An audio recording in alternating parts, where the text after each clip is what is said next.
chose them. He still chose them not because of individually, but as a nation. Because in verse 28, you can see there concerning the gospel, they are enemies for your sake. But concerning the election, they are beloved for the sake of the Father. So it's the covenant of God with Abraham that he is.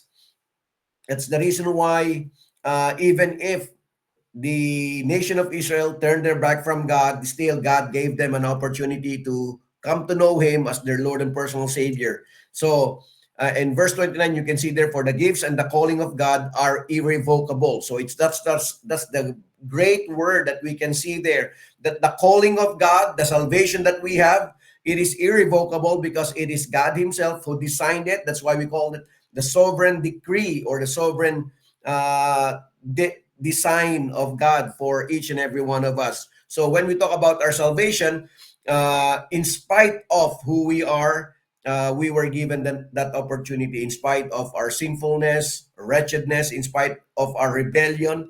Now that we have been a Christian, still our God is always working on His design. And that's the reason why it says there in verse 30, for as you were once disobedient to God, yet have now obtained mercy through their disobedience. Even so now also we have now been disobedient, that through the mercy shown that they also may obtain mercy. Okay? So it's all about Israel. They will reject, but the rejection is not final. They will be given a time in which they will come to know Christ as Lord and personal Savior. In fact, I don't know if you have learned this also, but in fact, in Revelation chapter 7, so when we talk about the nation of Israel, God has a plan for them. Even in the Old Testament, they were already met. It was already mentioned that they even if they turn their back from God, God still will do uh, something for them. In fact, in Revelation, okay, Revelation is more on the nation of Israel and the world. And so, as we can see here, the book of Revelation is specifically designed for the world and for the nation of Israel. Look at chapter 7. This is what I'm saying. In fact, this is what we call now as the specific calling in which no one can break it. So in Revelation chapter 7, starting from verse 1 until verse 8, it was mentioned that there are specific people who are going to be saved during the tribulation period. And this is what he was saying. After these things, chapter 7, verse 1, after these things, I saw four angels standing at the four corners of the earth, holding the four winds of the earth, that the wind should not blow on the earth, on the sea, and or on the tree. Then I saw another angel ascending from the east, having the seal of the living God, and he cried with a loud voice to the four angels to whom it was granted to harm the earth and the sea, saying, do not harm the earth, the sea, and the trees till we have sealed the servants of our God on their foreheads. So look at this. It is the plan of God. That's why in Romans chapter 11, it says there that Israel will not totally reject God, because there are people whom God already chose even before the foundation of the world. These people were already marked by God. They already have the mark in their forehead. It says there, they have sealed on their servants of our God on their foreheads. And I heard the number of those who were sealed were 144,000 of all the tribes of the children of Israel. So you can see there. That's why if you will connect that to Romans chapter 11, we will understand that Revelation connects with Romans as well, that the plan of God is not only for us, but also for the people of Israel, that they will be saved for the sake of election, for the sake of salvation. They are part of the plan of God, not because they are good, but because of the promise of God, the covenant of God with their forefather Abraham. And we call that Abrahamic covenant. So here you can see it's very clear that from every tribe, 12,000 were chosen. Out of 144,000, 12,000 were chosen, except the tribe of Dan. So if you will try to look at this, the tribe of Dan was not what was not mentioned. Of the tribe of Judah, 12,000 were sealed. Of the tribe of Reuben, 12,000 were sealed. Of the tribe of Gad, 12,000 were sealed. Of the tribe of Asher, 12,000 were sealed. Of the tribe of Naphtali, 12,000 were sealed. Of the tribe of Manasseh, 12,000 were sealed. Of the tribe of Simeon, 12,000 were sealed. Of the tribe of Levi, 12,000 were sealed. Of the tribe of Issachar, 12,000 were sealed. Of the tribe of Zebulun, 12,000 were sealed. Of the tribe of Joseph, 12,000 were sealed. Of the tribe of Benjamin, 12,000 were sealed. So, as we can see here, the promise of God for the nation of Israel is always there still. And they are the ones whom God chose even before the world was created, even before there will be tribulation. It is already mentioned here that they were chosen already by God, that they are already sealed in their foreheads. And so, during the tribulation period, they will not, okay, the world will not be harmed by these four angels, the land, the sea, and the trees. It says there, until such time that all of those who are sealed by God Himself will be sealed on their foreheads. So these are the ones, this is just an explanation, or this is just an illustration of the plan of God, the design of God, the sovereign design of God for the nation of Israel. And that's what you have learned, I believe, in Romans chapter 11. So you can connect that, use that as an example in Romans chapter 11, telling us that the plan of God with the nation of Israel is that their rejection is not final. There will be people who will be saved during this point of time. Okay? And so, chapter 1 until chapter 11, Apostle Paul, through the working of the Holy Spirit, through God's divine providence, was able to write the systematic doctrine of salvation. So, it's soteriology.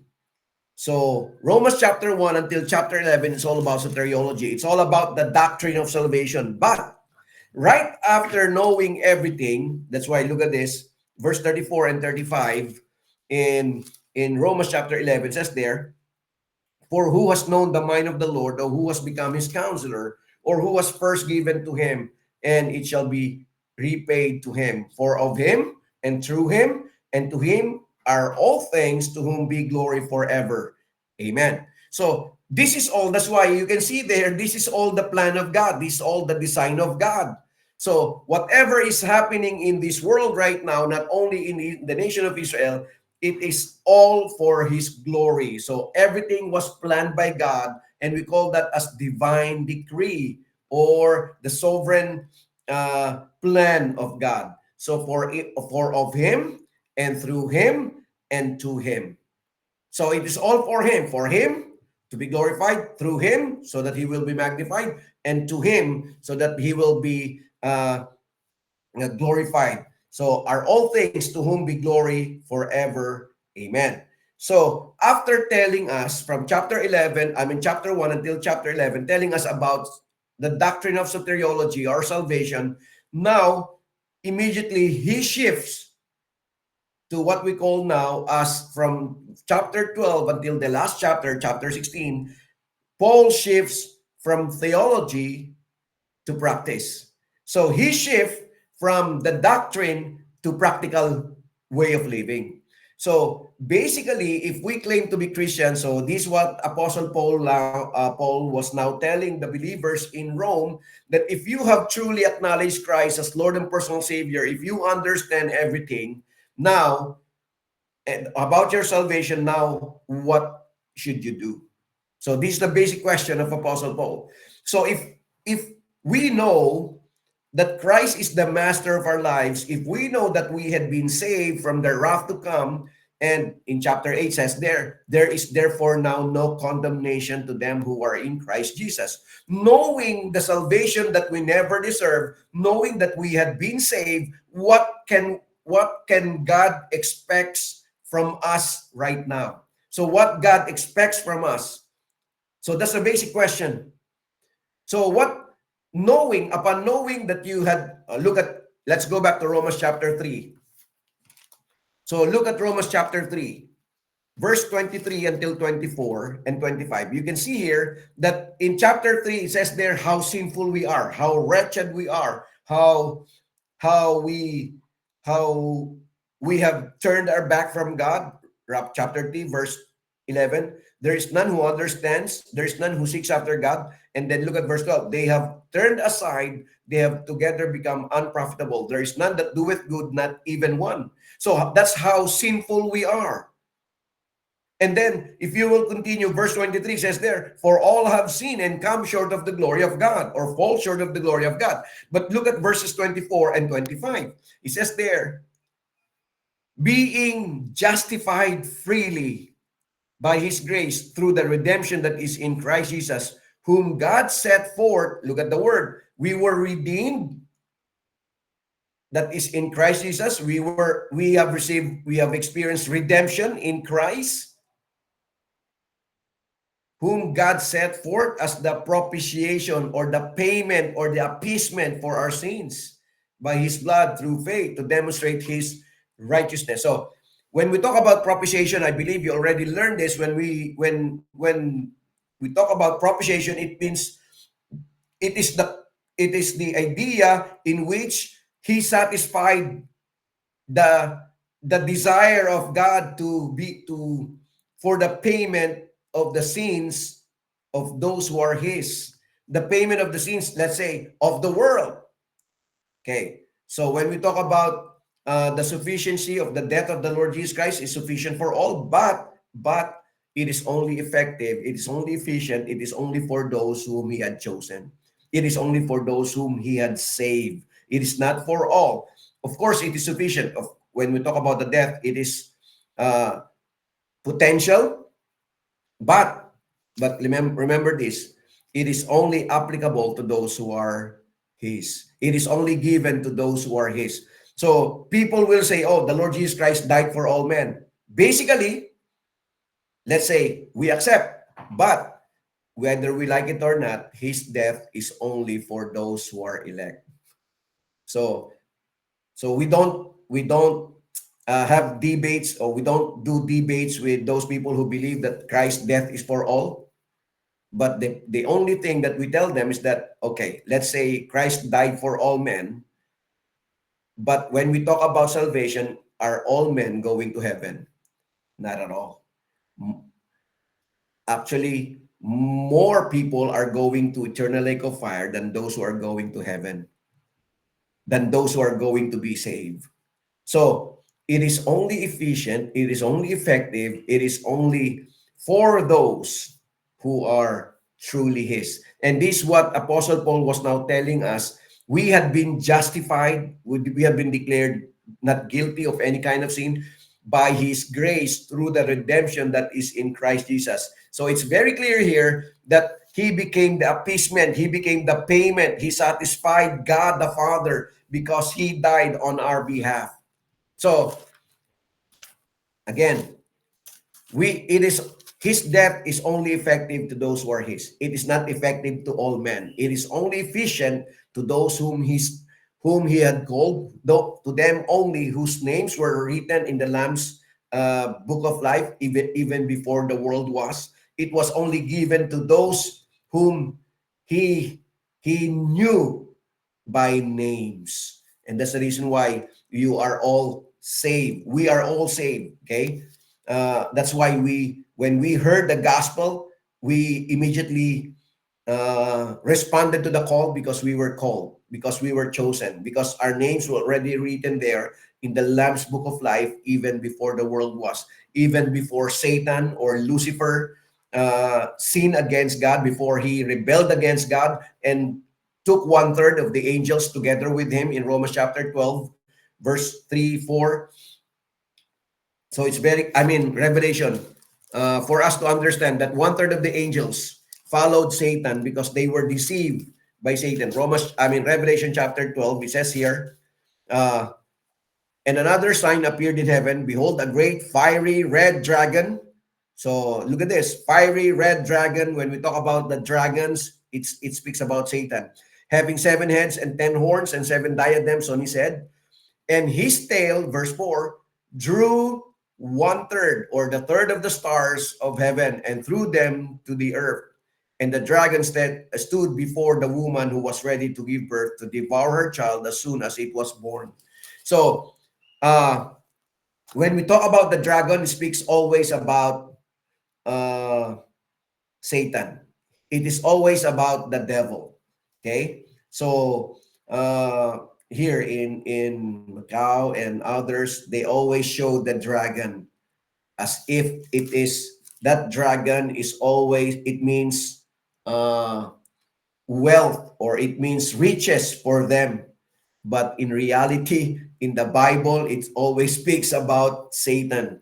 Okay, so uh, all of them, okay, that's why when we talk about salvation, this is the plan of God in Romans chapter 1 until chapter 11, telling us that salvation is only for those whom He had given an opportunity to be declared as justified. When we talk about justified, we were declared not guilty of any kind of sin. We were not only declared as not guilty of any kind of sin in Romans chapter 8. Okay? We were also declared here that there is no condemnation.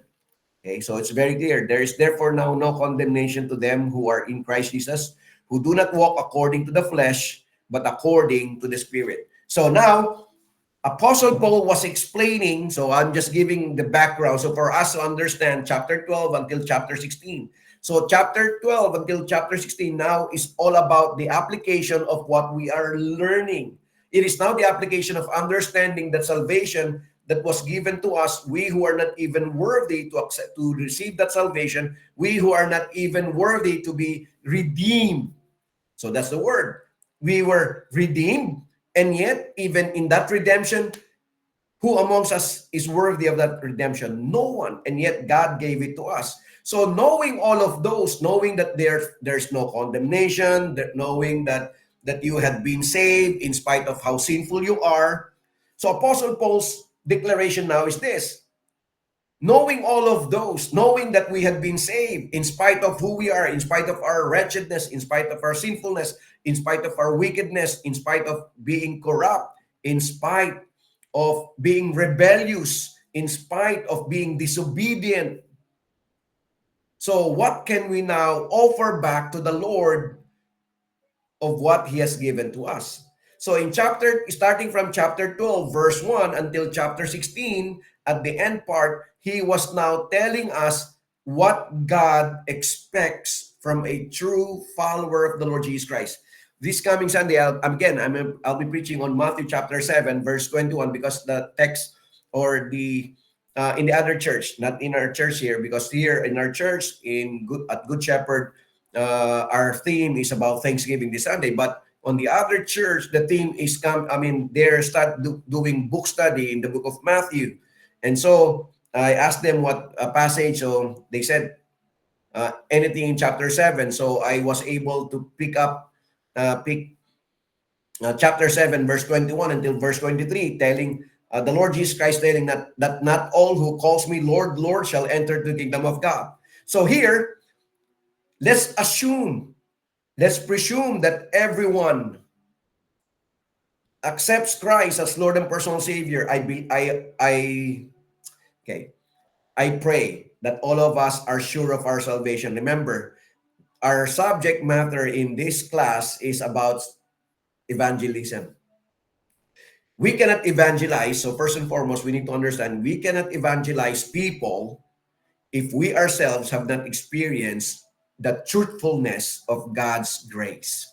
If we have not experienced the truth about the faith that was given to us, that we acknowledge who Christ is in our lives, that He is now the master of our lives. So here, Apostle Paul was now telling them, is Christ really the master of your life?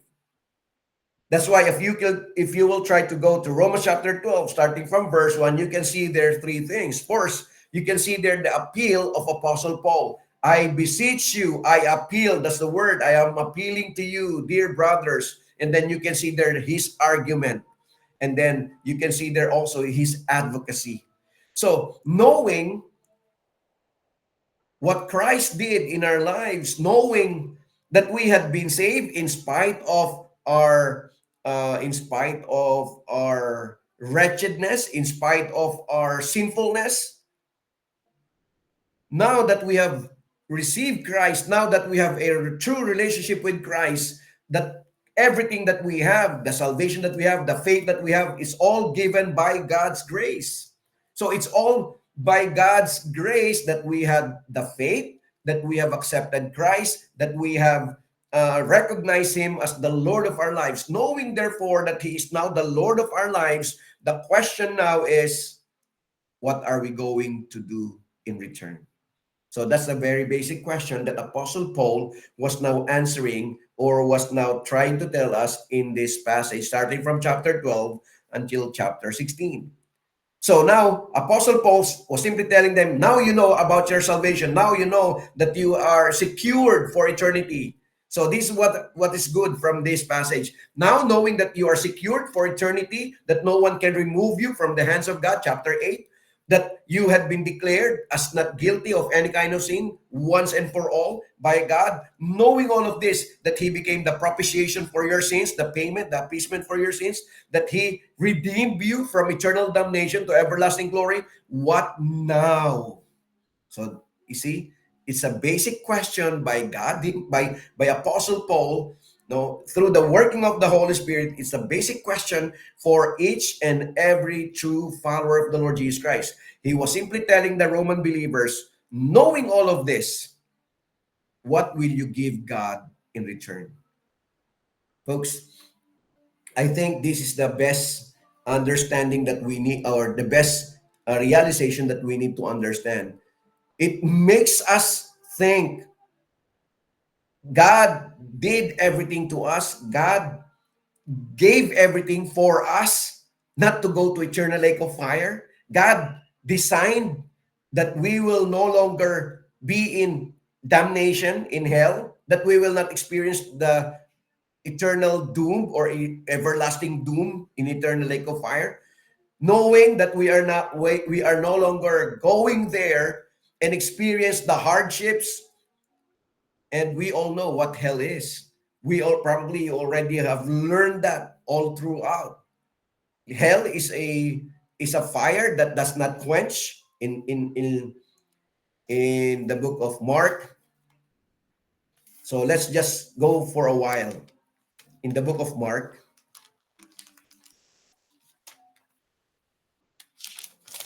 So look at Mark chapter 10.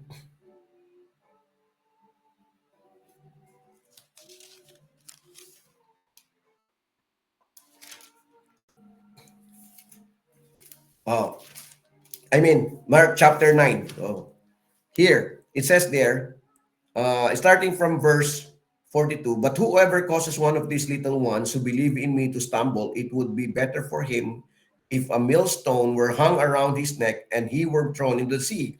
If your hand causes you to sin, cut it off. It is better for you to enter into life maimed rather than two hands to go to hell, into the fire that shall never quench, where the worm dies not and the fire is not quenched. And if your foot causes you to sin, cut it off. It is better for you to enter life lame rather than having 2 feet to be cast into hell, into the fire that shall never be quenched, where the worm dies not and the fire is not quenched. And if your eye causes you to sin, pluck it out. It is better for you to enter the kingdom of God with one eye rather than having two eyes, because be cast into hellfire, where the worm does not die and the fire is not quenched.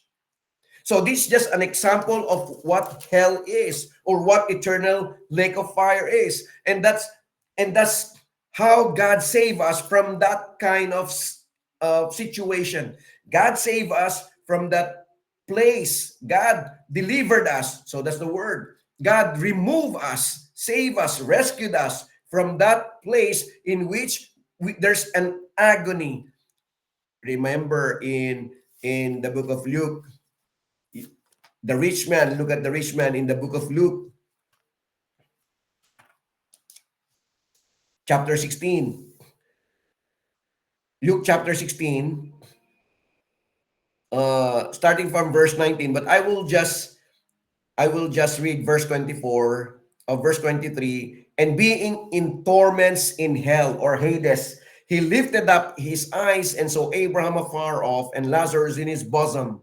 Then he cried and said, Father Abraham, have mercy on me and send Lazarus that he may dip the tip of his finger in water and cool my tongue. Look at the word. For I am tormented in this flame. But Abraham said, remember that in your lifetime you received your good things, and likewise Lazarus evil things. But now he's comforted and you are tormented. So, as you can see here, this is how God rescued us. He rescued us from the fire that does not quench, the worm that does not die, and it's a place of torment. He rescued us from that place.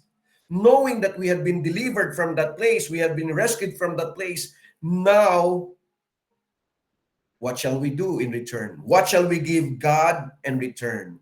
So what God expects from us, and here Apostle Paul was now trying to tell them, trying to call them, okay, telling them what should you do God or give God in return. So that's why look at verse 1 until verse 2. I beseech you therefore, brethren, by the mercies of God, that you present your bodies a living sacrifice, holy, acceptable to God, which is your spiritual act of worship or reasonable service.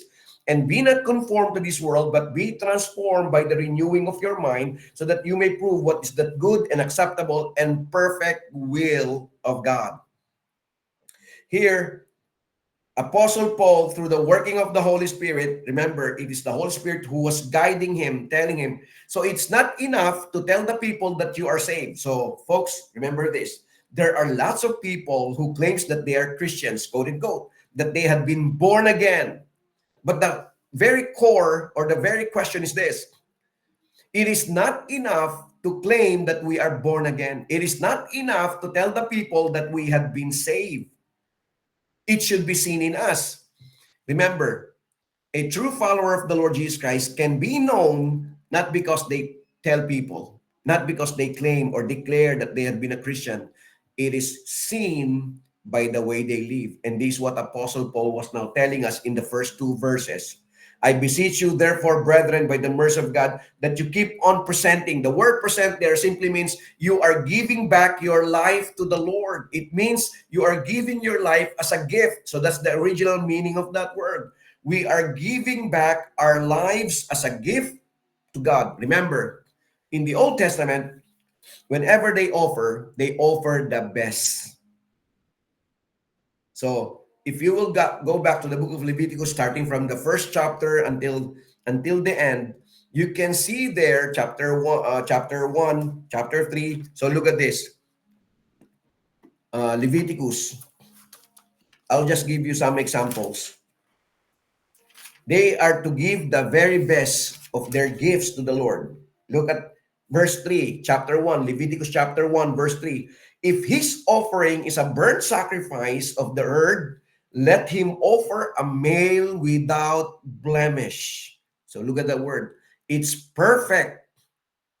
He shall offer it to his own free will at the door of the tabernacle of the meeting before the Lord. Again, in verse 10, if his offering is of the flocks. So again, a while ago, it's about the herd. And now it says, if of the flocks, of the sheep, or of the goats, as a burnt sacrifice, he shall bring a male without blemish.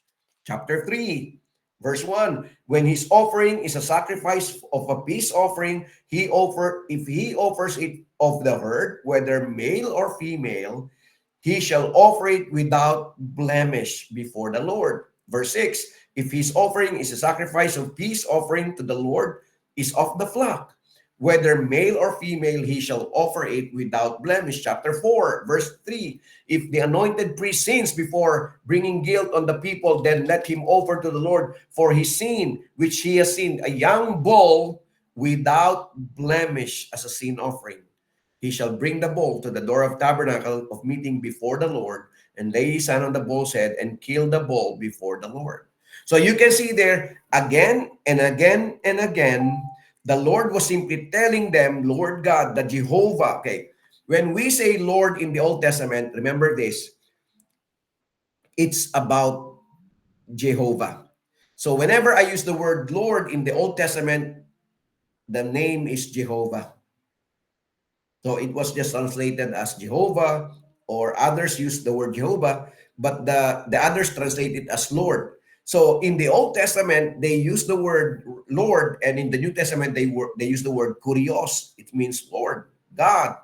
So Jehovah God, Jehovah Lord. So here, God, the Lord Himself, was simply telling them, whenever you offer something, it's supposed to be perfect, without blemish. And this is what Apostle Paul was now trying to tell the believers in Rome.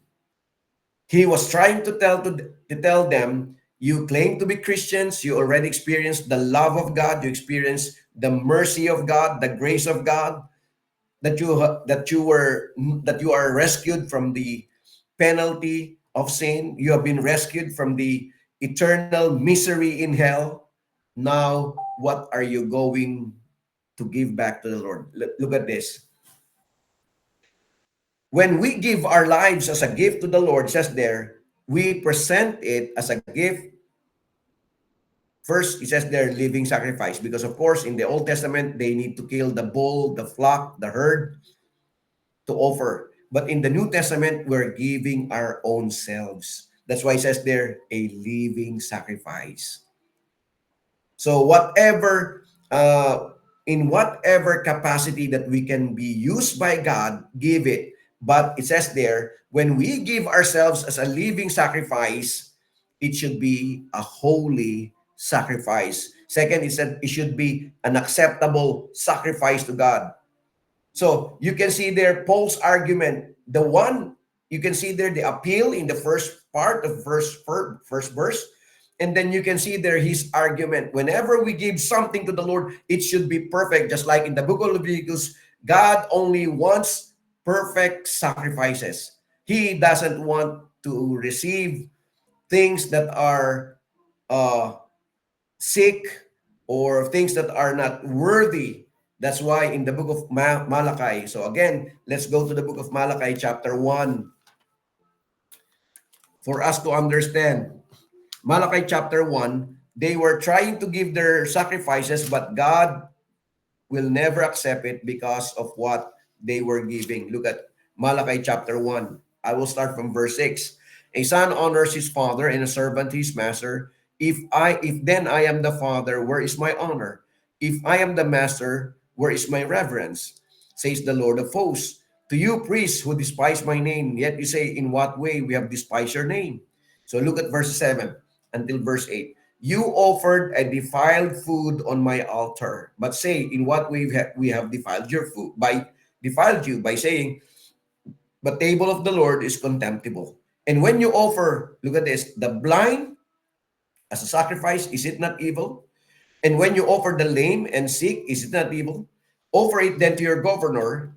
Would he be pleased with you? Would he accept you favorably? Says the Lord of hosts. Again, look at uh, verses 10 until the end verse of chapter 1. Who is there among you who would shut the door so that you would not kindle fire on my altar in vain?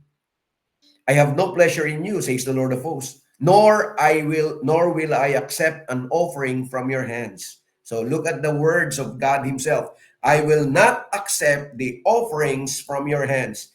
For from the rising of the sun even to its going down, my name shall be great among the Gentiles. In every place incense shall be offered to my name, and pure offering, for my name shall be great among the nations, says the Lord of hosts. And uh, verse 13 until verse 15. You say, oh, what a weariness. Uh, and you sneer at it, says the Lord of hosts. And you bring the stolen, the lame, the sick. Thus you bring an offering. Should I accept this from your hand, says the Lord? Look at verse 14. But cursed be the deceiver who was his flock a male and takes a vow, but sacrifices the Lord what is blemish. For I am the great king, says the Lord of hosts, and my name is to be feared among all the nations. So as you can see here, even in Malachi chapter 1 alone, we already understand that when we talk about sacrifice, God only accepts perfect sacrifice. And this is what Apostle Paul was now trying to tell us in the first verse of chapter 12.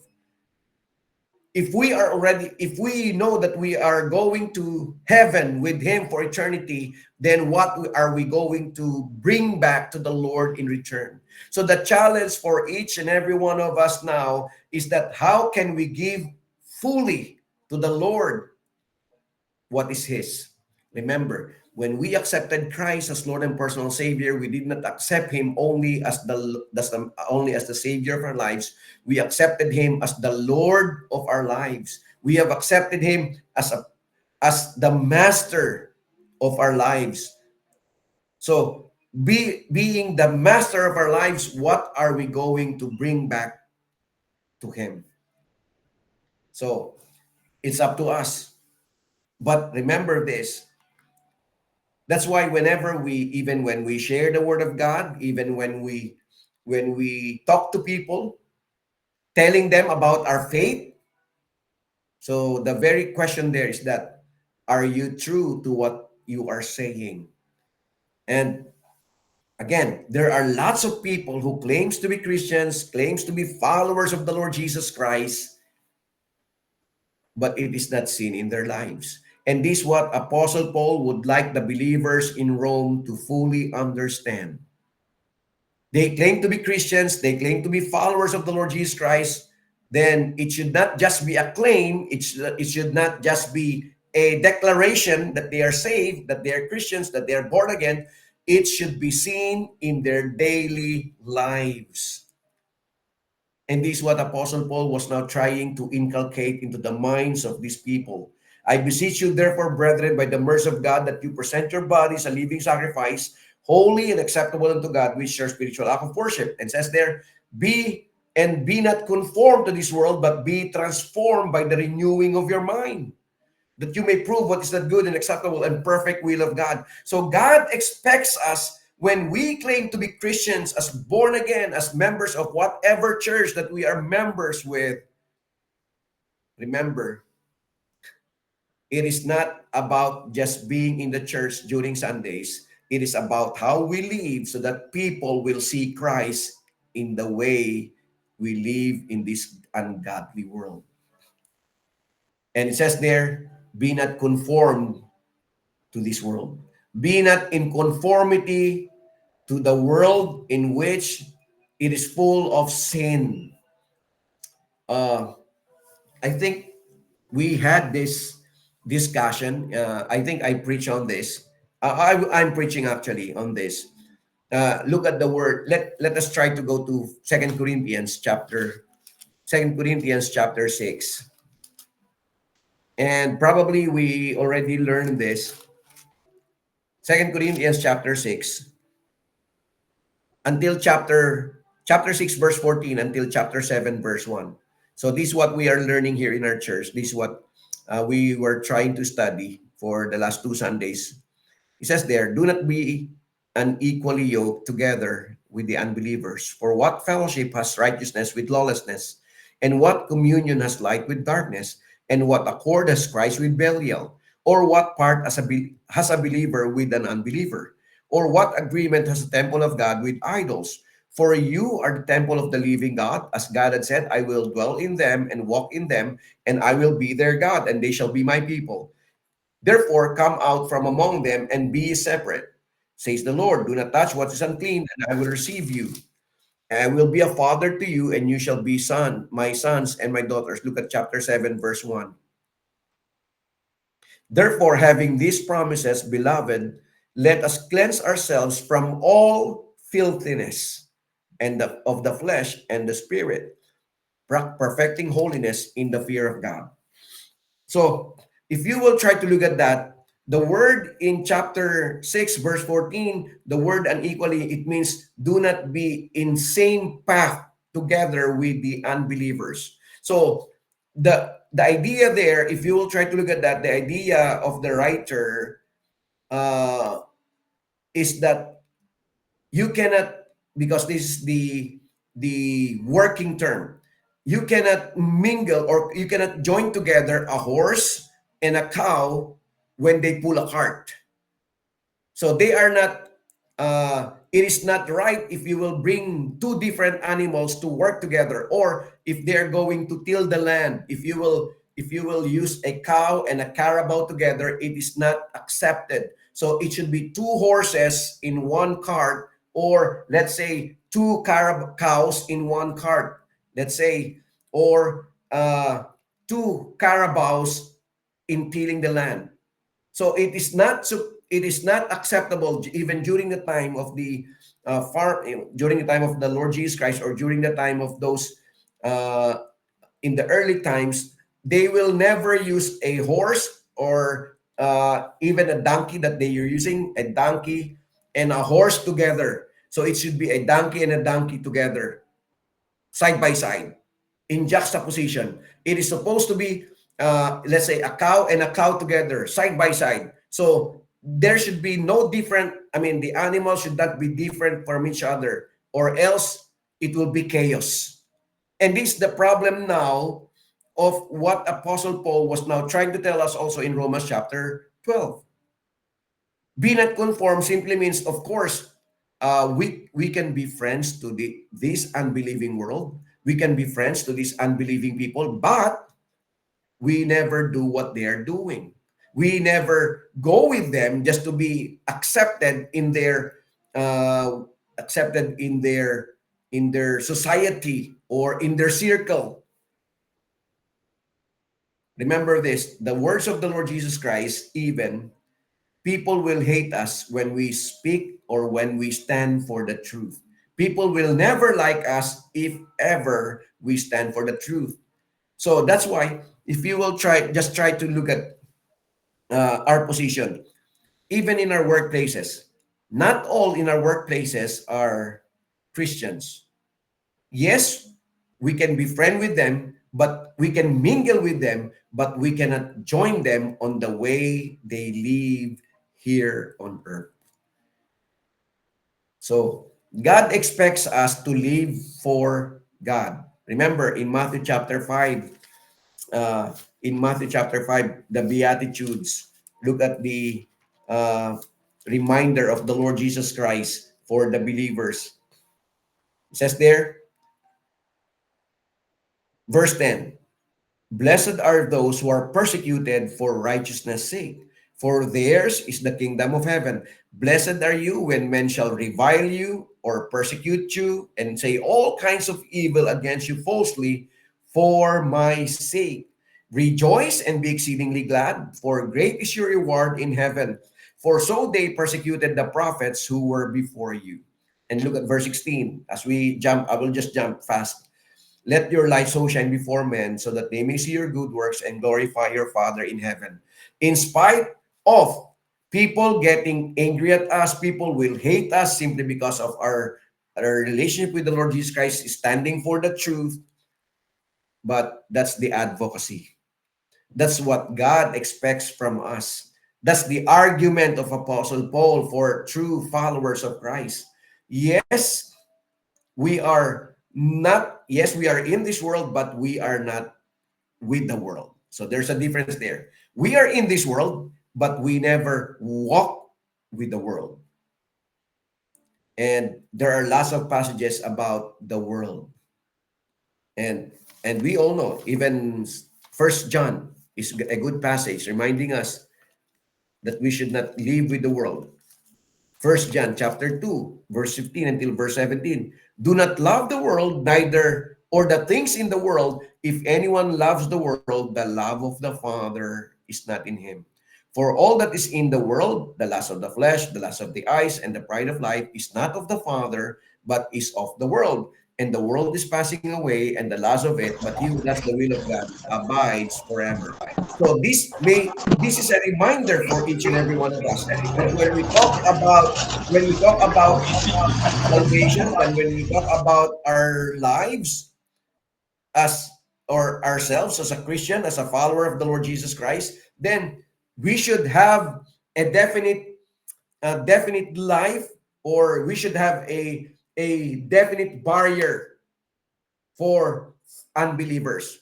Yes, we can be friend with them, but we never join them unless, okay, remember this. By nature, we are all sinful. By nature, by nature, it's easy for us to do sin, to be lured in sin, to be swayed away from the truth and live an unholy life. Just try to go with friends who are always unbelievers, and we will realize this, that whatever they're doing, little by little, because we are with them, in a matter of time, we are going to join them. And that's the reason why Apostle Paul says, be ye not equally yoked together with the unbelievers. Do not be with them all throughout your life. Remove yourself from them, and then so that it will be easy for you to say no to sin. Okay. Again, by nature, we are sinful. By nature, we love to do sin. And that's the reason why we need to remove ourselves from these sinful, ungodly people. I did not say we cannot be friends with them. We can be, but we never go with them. That's why some people declares that they are Christians, especially not only here in Macau, but even in the Philippines. Here in Macau, there are lots of people who claims to be Christians, claims to be followers of the Lord Jesus Christ. But the problem is that they are doing things which is not right in the Word of God. All kinds of sins. And this is what I'm saying. I went to Dubai, stayed there for at least a month and a half. Why is it that people who have relationship or husbands and wives here, definitely they have families here in the Philippines. I mean, in the Philippines, the guy has a wife in the Philippines, has kids, has family. The lady also has husband in the Philippines. But because they are just renting in one place, I don't know if you have experienced this, but here also in Macau, it is happening because the boarding houses is just like in one room there will be two bunk beds, two double deck. So I stayed with that. I was able to do that when I was in Hong Kong. So on top of the bed, it's me, and below me is the landlady. So look at this, landlady. So, and not only that, there are more beds there that is just like the same. So it's genus place. So what happened in Dubai is that I can see, because it's happening just like that, even if they have their own families in the Philippines, because of that heterogeneous uh, being or coming together, or living together, they start liking each other.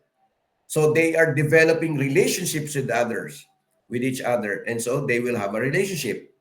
That is normal when you are far from your family. So look at this. Why am I saying this?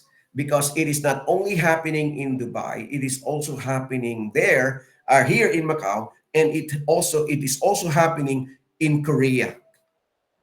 So wherever I go, it's the same. Even in Hong Kong, it is happening. Okay. So wherever I go, I can see that is what is happening. That's the trend, simply because they are looking for one another, and because it is a trend already, it is the practice of everybody. So it's just okay, and it's now accepted by the society.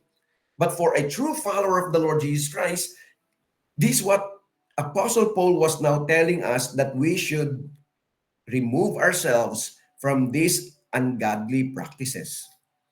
So, and this is a reminder to each one of us, especially for those who are working or going to work abroad. This is a timely reminder also for us to understand that if it is happening in Dubai, it is happening here in Macau and Hong Kong and in Korea, how much more in other places of the world. Why? Because that's the normal practice. That's the norm of the people who are in the boarding house. Uh, in the place where I stayed in Dubai, they have 3 rooms, and out of 3 rooms, Uh, of course, the landlady has her own room. The other two rooms, they have 8 or 10 people, 10 people in those two rooms. So it's no wonder that they're going to have a relationship with each other because they are in the same room, sleeping in the same place, in the same area. Of course, probably in the first 2 months, 3 months, 4 months, probably they will not have a relationship. But the more they live together, the more that they will be able to develop the relationship that they don't want. Okay? So this is why Apostle Paul also mentioned in 2 Corinthians chapter 6, verses 14 until verse 18, not to keep company with them, not to keep staying with them, because it will be chaos.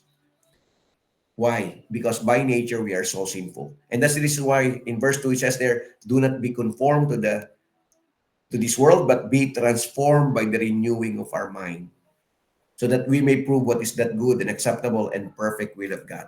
So that's a reminder to each one of us. After that, so that's the first one. After that, look at verse 3 until verse 8. After knowing this, it says, look at this. Now, it's not only about you coming out from among the unbelievers to live a life which is pleasing to the Lord. In verses 3 until verse 8 now tells us, Apostle Paul tells us, not only that you live righteously, perfectly. Of course, we will never be perfect, but we should start living a life which is pleasing to God. After that, it says there, whatever gifts that you have, give it to the Lord. Look at verses 3 until verse 8.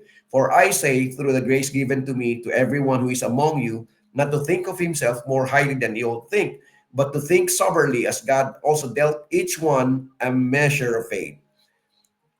For us, we have many members in one body, but all the members do not have the same function.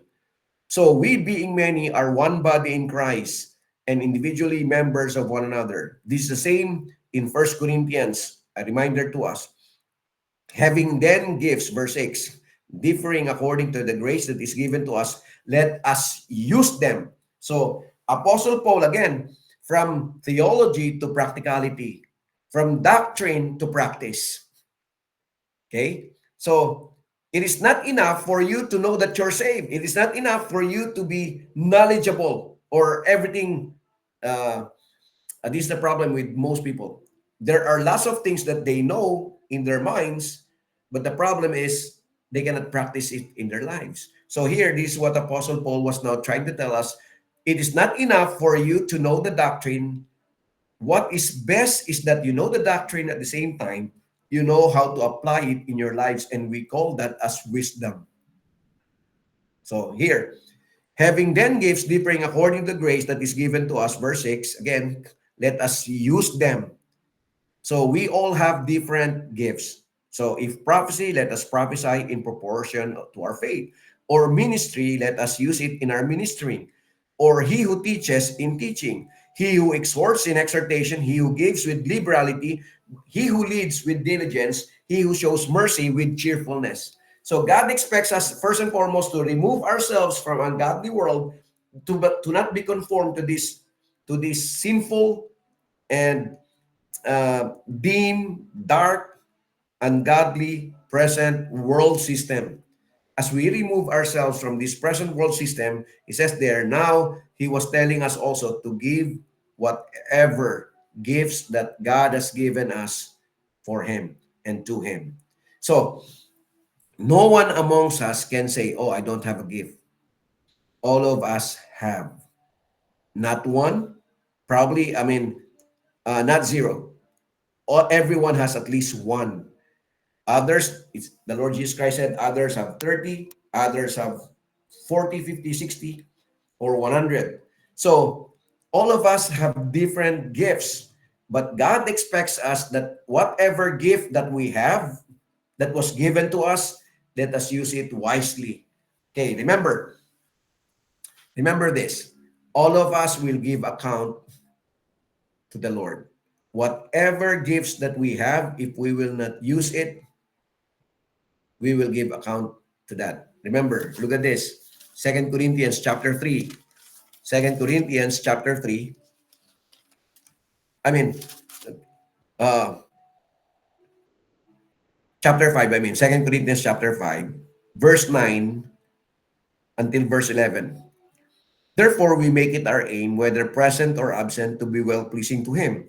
For we, look at verse 10, for we must all, so it's a must, all of us will appear before the judgment seat of Christ, that each one may receive done the things that he has done, whether good or bad. Knowing therefore the terror of the Lord, we persuade men, but we are all well known to God, and I also trust are well known in your consciences. So, Paul, by the grace of God, by the leading of God, wrote this to the Corinthian believers so that they will understand that everyone will appear before the judgment seat of Christ. If we are a true Christian, if we are a true follower of the Lord Jesus Christ, that's the judgment seat of Christ. If we are unbelievers, if our names were not written in the Lamb's Book of Life, then that's the great white throne judgment in Revelation chapter 20, verse 11 to 15. And look at chapter 3 of First Corinthians. So chapter 3 of First Corinthians, starting from verse 9. For we, it is about people telling that they are Apollos. Others were telling about they are of Paul. Look at the answer of Apostle Paul in verse 9. For we are God's fellow workers. You are God's field. You are God's building according to the grace of God, which was given to me as a wise master builder. I have laid a foundation and another builds on it. But let each one take heed how he builds on it. For no other foundation can anyone lay than that which is laid, which is Christ Jesus. Now, if anyone builds on this foundation with gold, silver, precious stones, wood, hay, straw, each one's work, look at the word, each one's work will become clear, for the day will declare it, because it will be revealed by fire, and the fire will test each one's work of what sort it is. If anyone's work which he has built on it endures, he will receive a reward. If anyone's work is burned, he will suffer loss, but he himself will be saved, yet so as through the fire. Okay? So, it's very clear here that all of us will give account to God. So, it's the Lord Jesus Christ who will judge us. It's the Lord Jesus Christ who will simply tell us if our if we have done our best to the Lord. I hope that all of us, when the Lord returns, or once we appear before the judgment seat of Christ, once we appear before the sight of the Lord Jesus Christ, the Lord will tell us, welcome, thou good and faithful servant. You had been faithful in small things. Come now, enter, and then be a leader of better things or a bigger things. Okay, remember this. All of us have different traits. All of us have different gifts. All of us have different functions in our churches. The question always is like this: are we really giving our best to the Lord? Whenever we serve, okay, so this subject is evangelism. So now the basic question is this: when we share the word of God, are we sharing it because we are just forced, or are we really doing it because we love God? Remember, we share the word. When we do things, it is not men that we are going to please. Whenever we do something, we are doing it not because of anything else or anyone else, but because we love our great God and Savior, Jesus Christ. So we are doing things for His glory. So regardless of whatever work or job or, let's say, function that we have in our church, we are doing it simply because we know that we're serving the King of Kings and the Lord of Lords. We're not serving men. We're not pleasing men. We only want to please God. We only want God to see that we are giving our lives fully as a living sacrifice for His glory and for His honor.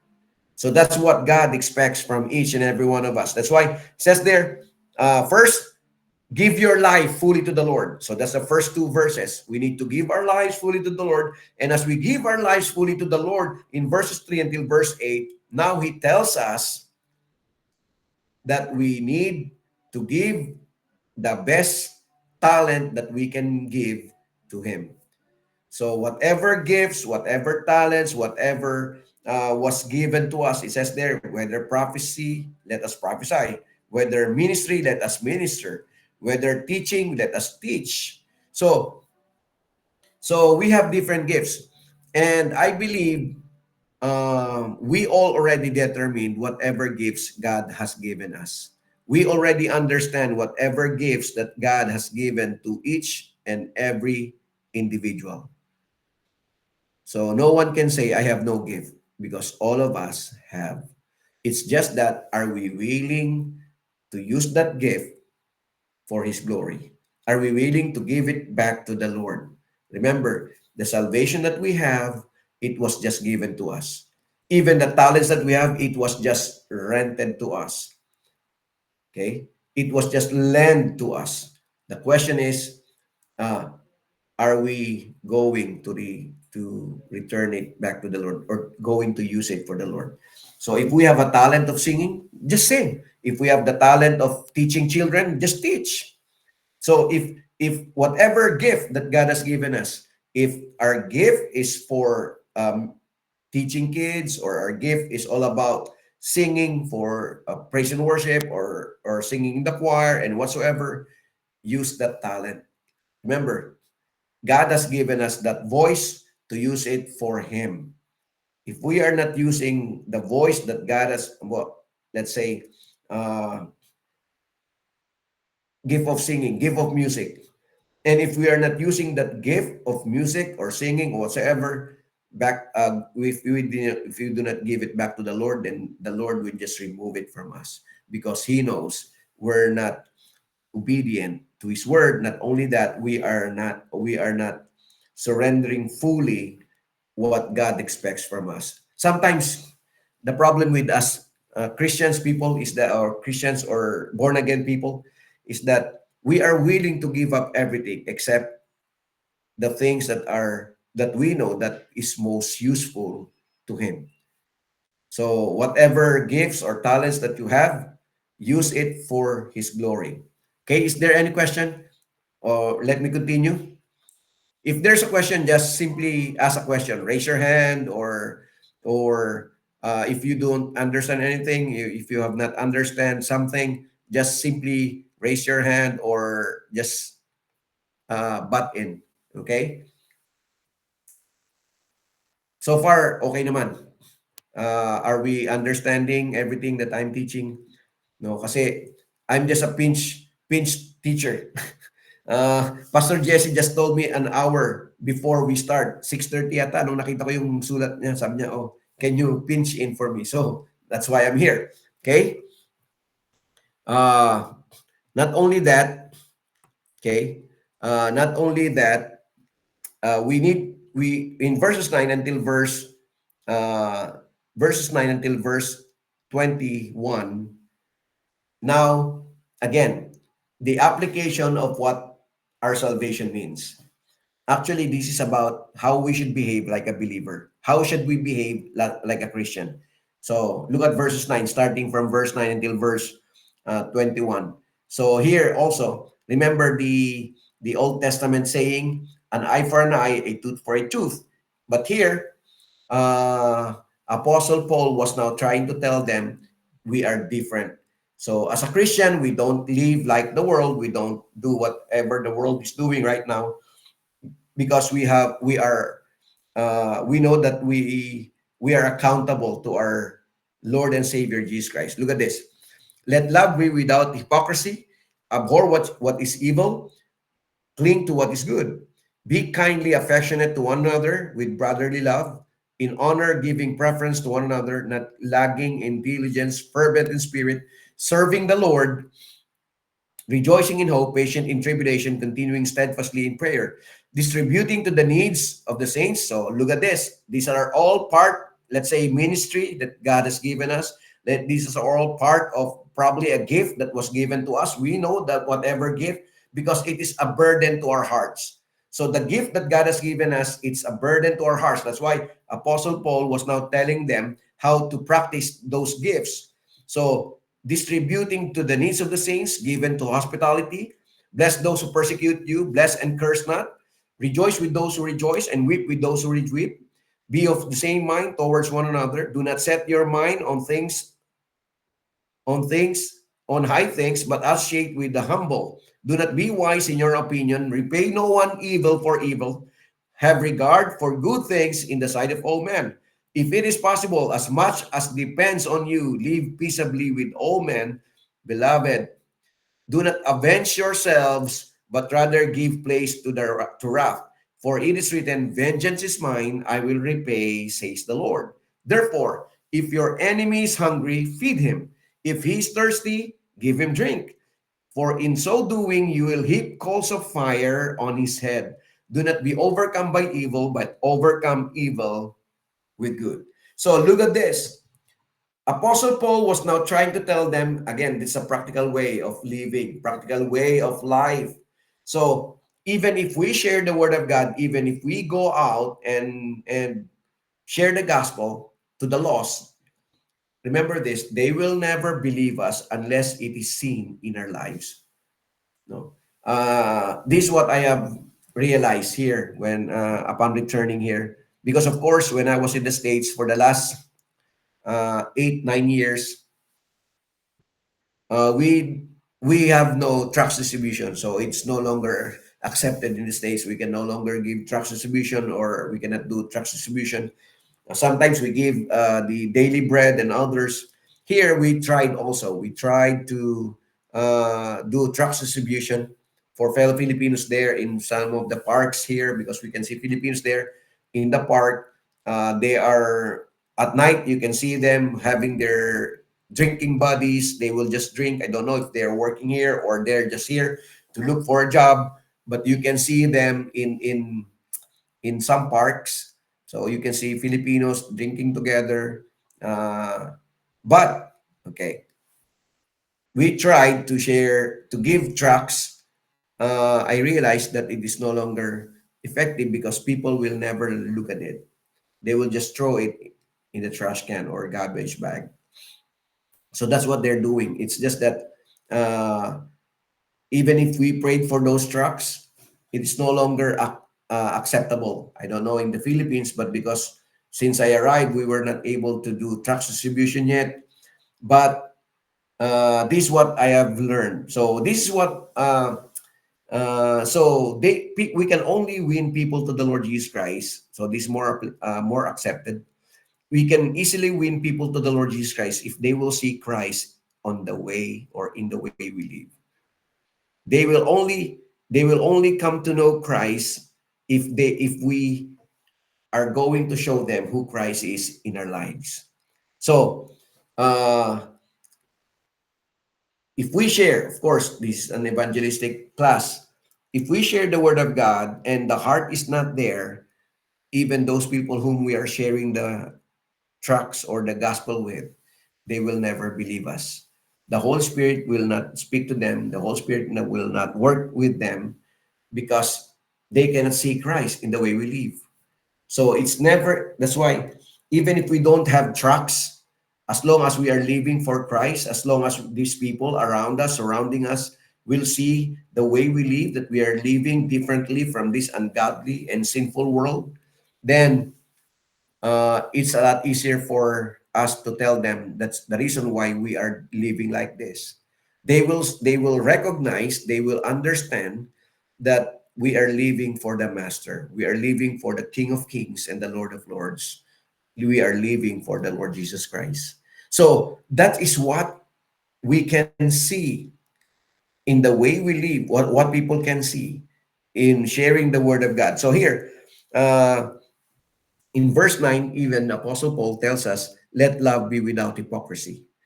Abhor what is evil, cling to what is good.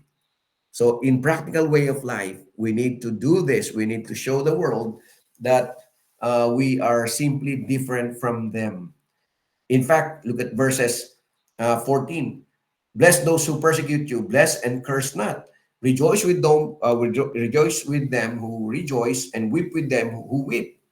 But be of the same mind towards one another. Do not set your mind on high things or things above, but associate with the humble. Do not be wise in your opinion. Repay no one evil for evil. Have regard for good things in the sight of all men. And if it is possible, as much as depends on you, live peaceably with all men. So here, we are reminded also not only how to share the word of God, to be steadfast in our prayer, but also, again, here, uh, in the way we deal with unbelievers, in the way we deal with this ungodly or probably uh, fellow believers. So, I don't know if you have experienced already having a misunderstanding with fellow believers. I don't know if you have already experienced this, but remember, there will be always time that we will not agree with one another. There will be time that we will disagree with the way we stand for, on the way we stand for, or how we interpret the Word of God. We will have differences.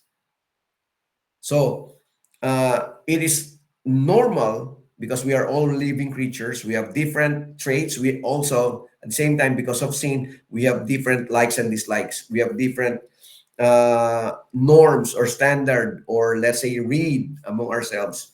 But so we will have misunderstanding with other people, with fellow believers sometimes. But look at this. Whenever we experience that, uh, Apostle Paul would like them to be reminded, we need to bless those who persecute us. We need to bless those who say lots of things against us. So that's a very hard salutation. That's a very hard encouragement, or that's a very hard admonition for believers, telling you that you bless those who persecute you. Actually, I have preached on this on the Beatitudes. It's almost the same with this. Look at this. In the book of Beatitudes, Matthew chapter 5. So I'll just give you an example. Matthew chapter 5. Look at this. Uh, verse 5, starting from verse 5. Blessed are the meek, for they shall inherit the earth. Blessed are those who hunger and thirst for righteousness, for they shall be filled. Blessed are the merciful, for they shall obtain mercy. Blessed are the pure in heart, for they shall see God. Blessed are the peacemakers, for they shall be called the sons of God. So, blessed are you when you are persecuted for righteousness' sake, for theirs is the kingdom of heaven. So here, when we are being hurt by other people, whenever people are trying to malign us, people are trying to persecute us, Paul and even the Lord Jesus Christ said, blessed are you. So bless those who persecute you, bless and do not curse, or curse not. So whenever people are saying lots of things against us, let's just say people who are gossiping on our, or saying all kinds of things behind our back, how do we respond? No. Let us try to let us try to categorize the word. So when we say response, it is always positive. When we say react or reaction, or let's say reaction, it's always negative. That's why some people will say violent reaction. Actually, the word reaction already is a negative term. So when we use the positive term, it is response. So how do we respond to people who hurt us? How do we respond to people who does a lots of things against us, or say lots of things against us, or maligns us, or people who will always talk behind our back? How do we respond to those people? So here, Paul would like us to understand, whenever we are being hurt, that's why I use Matthew chapter 5. It says there, uh, blessed are those who are merciful, for they shall obtain mercy. Blessed are you. Okay. pure in heart, for they shall see God. Blessed are the peacemakers, for they shall be called the sons of God. So look at verse 11 also. Blessed are you when men shall revile you and persecute you and say all kinds of evil against you falsely for my sake. Rejoice and be exceedingly glad, for great is your reward in heaven. So that's the reminder of the Lord Jesus Christ to those people who were trying to follow him. He was telling them, if people will hurt you, persecute you, rejoice and be exceedingly glad. He did not say fight back. So that's why, let's go back to Matthew chapter 5. Okay. Look at the old saying. Matthew chapter 5, verse 21. You have heard that it was said that to those who are of old, you shall not murder, and whosoever murders will be in danger of the judgment. But I say unto you, whoever is angry with his brother without a cause shall be in danger of the judgment, and whosoever says to his brother, Raka, shall be in danger. Okay, verse 23. Therefore, if you bring gift to the altar, and there remember that your brother has something against you, leave your gift there before the altar and go your way. First be reconciled to your brother, and then come and offer your gift. Agree with your adversary quickly while you are on the way with him, lest your adversary deliver you to the judge hand over you to the officer, and you be thrown into prison. Assuredly, I say unto you, you will by no means get out of there till you have paid the last penny. So, you have heard it was said, it says there, you have heard it was said. Look at verse 43, again, chapter 5 still. Love your neighbor, or you have heard it was said, you shall love your neighbor and hate your enemy. But I say unto you, love your enemies, bless those who curse you, do good to those who hate you, and pray for those who spitefully use you and persecute you, that you may be sons of your Father in heaven. For he makes sun rise on the evil and on the good, and sends rain on the just and on the unjust. For if you love those who love you, what reward have you? Do not even tax collectors do the same? And if you greet only your brethren, what do you do more than others? Do you not even the tax collectors do so? Therefore, be perfect, just as your Father in heaven is perfect. So here, he says there, you have heard it was said, but I am telling you now, he says, bless those who persecute you. Love those who hate you. Okay, I give you an example. If people hates us, treat them. The more they hate us, the more we treat them. The more they hate us, the more we draw ourselves closer to them. No? Whether we like it or not, because of our sinful nature, because of our upbringings, there are people whom we hate even if they have not done something wrong against us. No, we call that as our own biases. No. May mga tao talaga tayong ayaw natin pag nakikita, no? Galit na galit tayo, pero yung tao walang ginagawa sa atin. So, hindi ko alam kung bakit ganoon, but that's our human nature. Pero, ito yung sinasabi ngayon ng Panginoon. Sabi niya, ito yung mabigat. If people are saying lots of things against us, cursing us, persecuting us, sabi niya doon, bless them. No? If they are doing something bad towards us, or they are trying to destroy us, then love them more. No, sabi nito ni Apostle Paul, look at 17, Romans chapter 12, verse 17, as we continue. Repay no one evil for evil, have regard for good things in the sight of all men. If it is possible, as much as it depends on you, live peaceably with all men.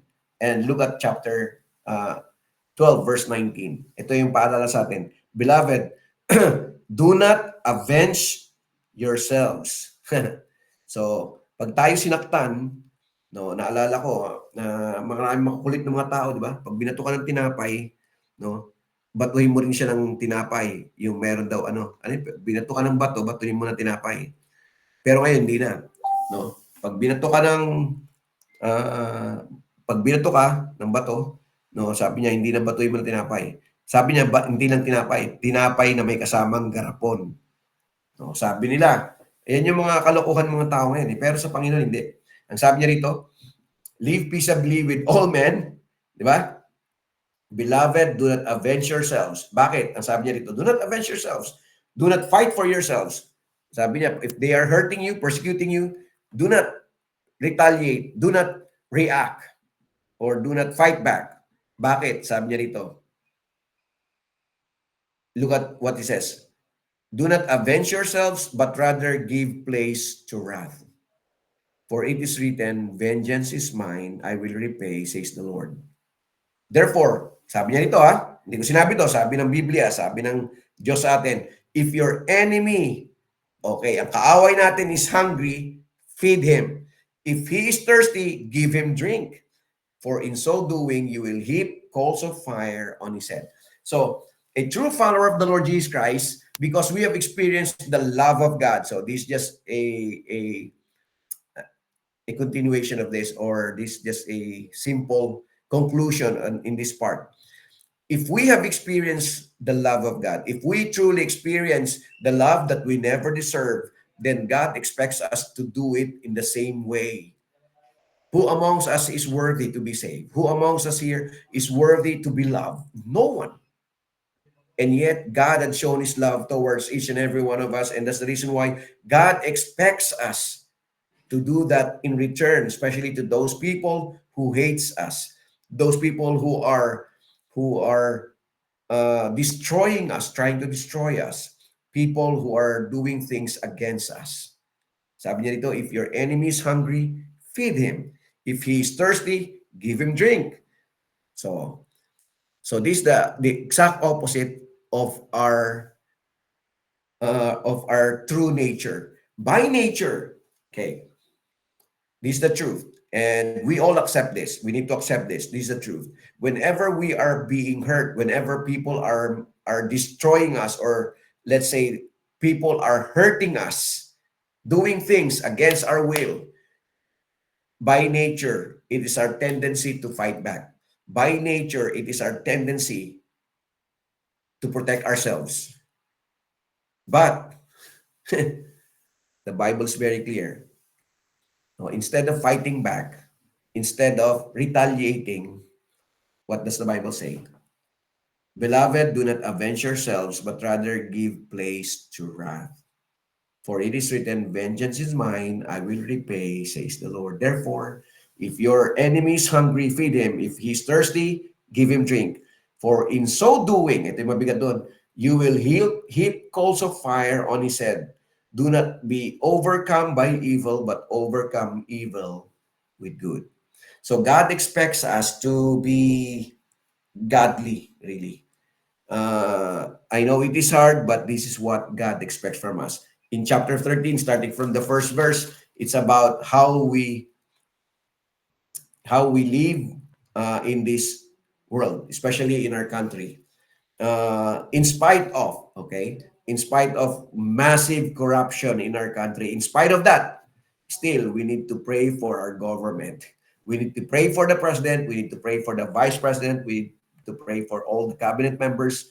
We need to pray even with the lawmakers, the senators, the congressmen, the mayors, the governors, everyone who is in the position, everyone who is in the government. Let us pray that the Lord will speak to their hearts and the Lord will save them from eternal damnation. So that will be our prayer for them. So these are all practical living. So not only that, again, let's go to verse 8 of the same chapter 13. It says there, owe no one anything except to love one another. So we need to love our neighbors. We need to show them that we are true followers of the Lord Jesus Christ. And then in verse 11 until verse 14, we need to show that we are really Christians by not simply saying, but simply showing or living a life which is living a life which is showing that we are true followers of the Lord Jesus Christ, showing that we are indeed living for Christ. So this is now the practical way. Very easy, right? It's a lot easier for us to understand when we follow Christ, when we tell the people we are Christians. It is not by the way we speak. It's not by the way we talk. It's the way we live. It's by the way of showing who we really are. Okay? So, is there any question? Naintindihan po ba? Masyado bang mabilis? Masyado bang... So, kung may mga tanong, ano, no, na pwedeng magtanong, naintindihan po ba? Parang, sige habang, no, while we have time, hanggang oras ba tayo? Di ba? 9:50, 9:20? No. So, if we have questions, we can, meron tayong ano, at least few minutes for questions.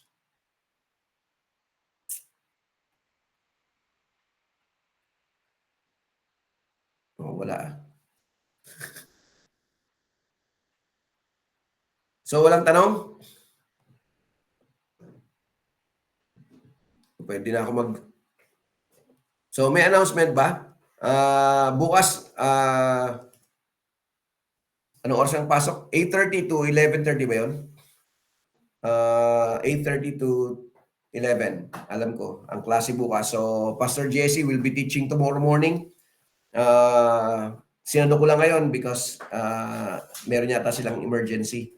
So, hindi makapagturo si Pastor Jesse. That's why I'm no, nag-pinch ako.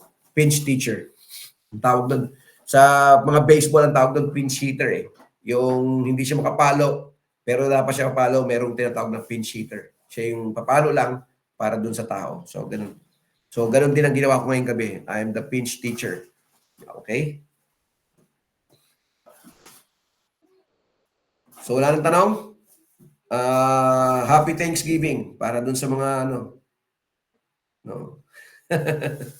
Kagabi pala yun, Thanksgiving. So, kung wala nang tanong, ay... Oh, okay, Shane, sige. Hello po. Anong Tanong ko lang po about po sa ano. Meron po kasi akong friend na ano siya, believer din po siya. Mhm. And yung about po siya sa ano, paglalaro ng online games po, ganun. Sabi po kasi ng pastor nila, ano daw po, demonic daw po yung paglalaro ng online games. Totoo po ba yun? Hindi natin pwedeng sabihin demonic lahat na lang. Kung kasabihin natin demonic, lahat naman ng ano sa mundo, demonic di ba?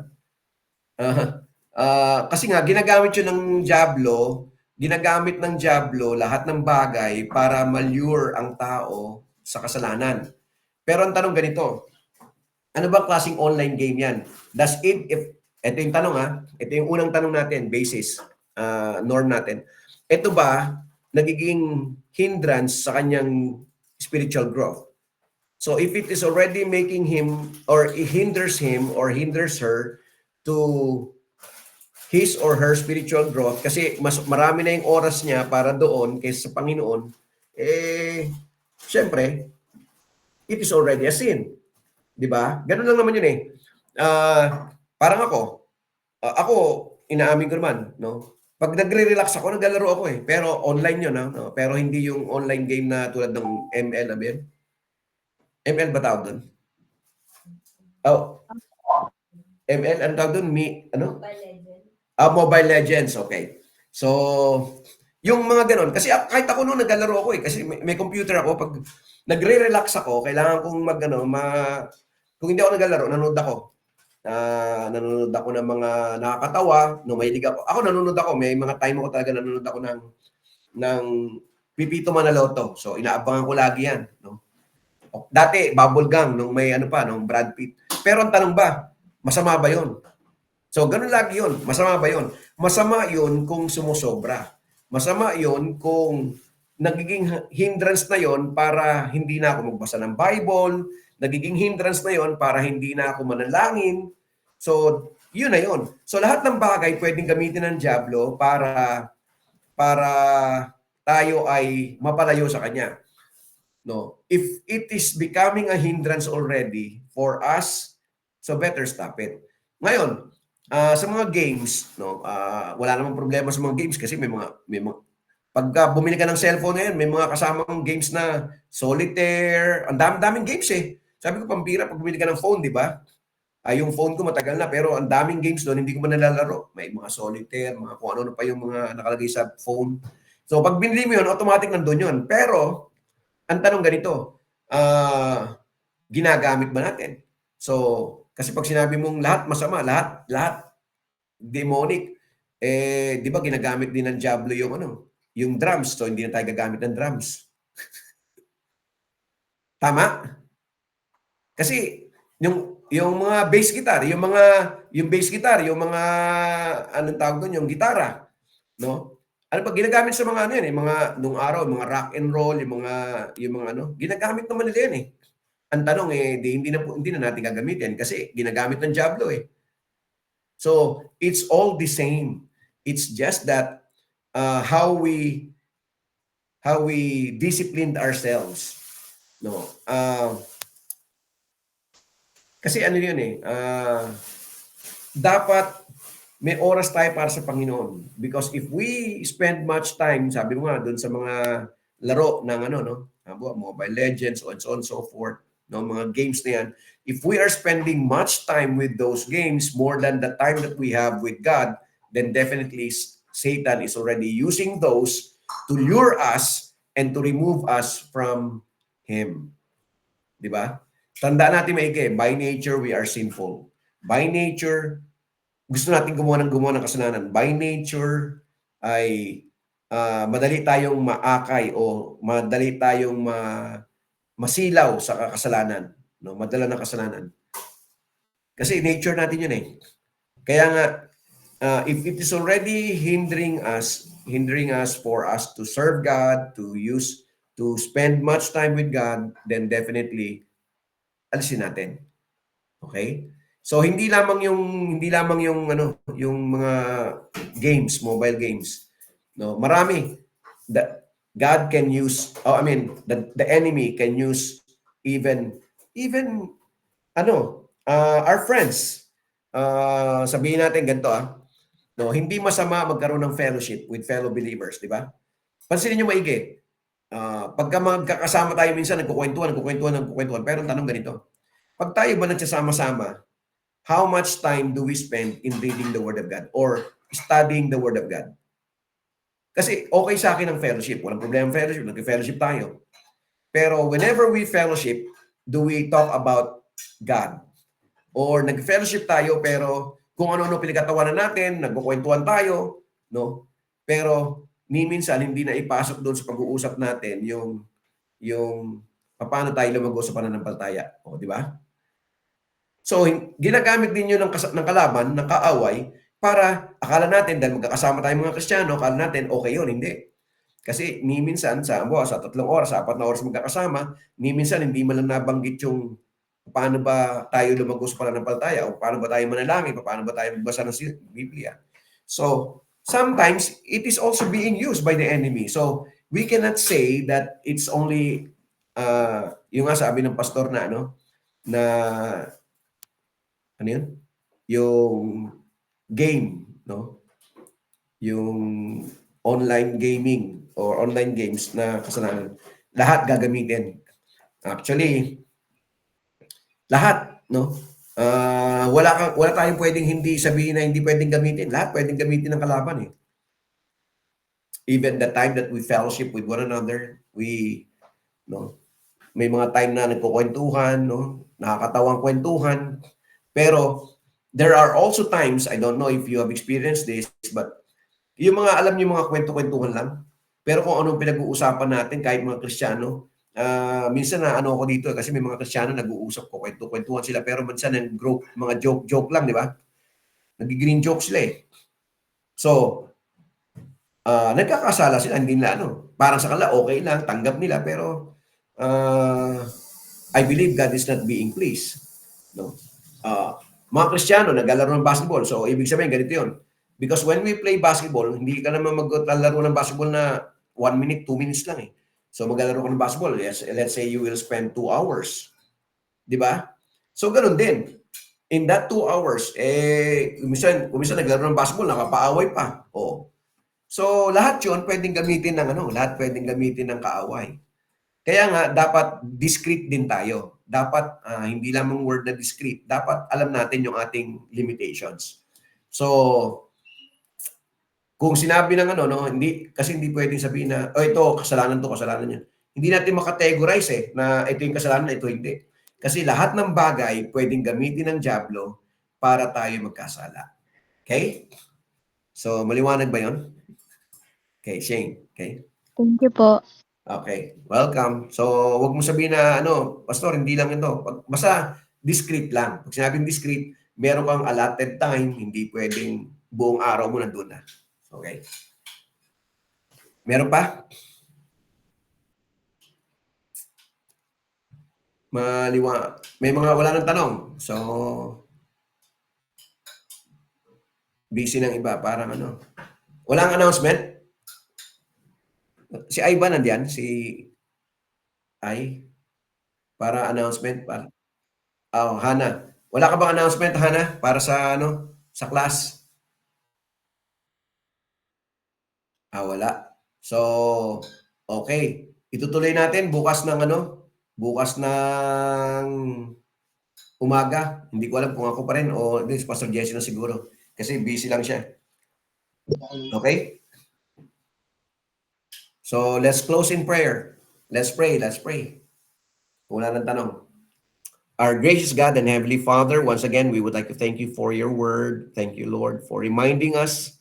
Thank you for being so faithful into our lives. Thank you because in spite of our unfaithfulness, in spite of our sinfulness, in spite of being disobedient sometimes or most of the times, yet you're always faithful to whatever you have promised to each one of us.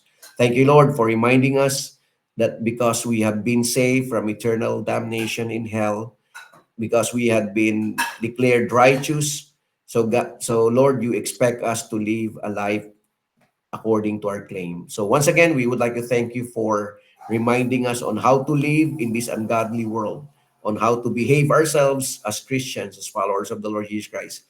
May it be, dear God, that as we are looking forward to minister to other people, as we look forward for to become your servants, ministers in every way, we pray, Lord, that you will use each and every one of us according to your grace.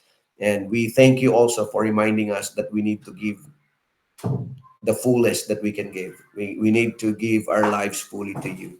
So thank you once again for reminding us. Thank you for this evening. Keep us safe this evening. And also, Lord, prepare our hearts again tomorrow morning for our class. In Jesus' name we pray. Amen. Magandang gabi muli sa inyo lahat. Salamat po, Pastor. Oy, good evening, Sid. Kamusta?